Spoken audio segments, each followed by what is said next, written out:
Među 3000 sudionika u svečanom mimohodu povodom 20. obljetnice vojno-redarstvene operacije Oluja stupili su i kadeti Hrvatskog vojnog učilišta Petar Zrinski koji su imali čast nositi 25 metara dugu hrvatsku zastavu s Kninske tvrđave. Budući da su kadeti veoma mladi i većinom rođeni nakon Oluje, pitali smo zapovjednika kadetske bojne bojnika Tomislava Kasumovića kakav je za njih značaj sudjelovati na ovom mimohodu. Njima je to dosta apstraktan pojam što je ta Oluja bila, taj ponos te Oluje koja je tad bila. Ovim sudjelujemo u 20. obljetnici obilježavanja tog velikog dana.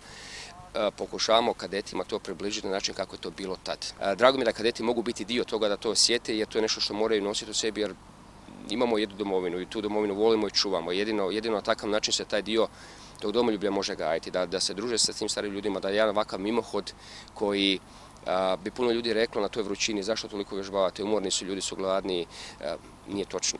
Nije točno. Ništa ne može umanjiti značaj toga dana, tako da su ponosni, sretni su. Pokušavamo im to približiti na način da razgovaraju s ljudima koji su bili sudionici Oluje. Pokušavamo pokazati dokumentarne filmove koji su prikazivani u tom trenucima da vide kako je to tad bilo, da bi mogli bolje cijeniti i shvatiti poziv koji su se odlučili baviti sljedećih 10, 20, 30 godina.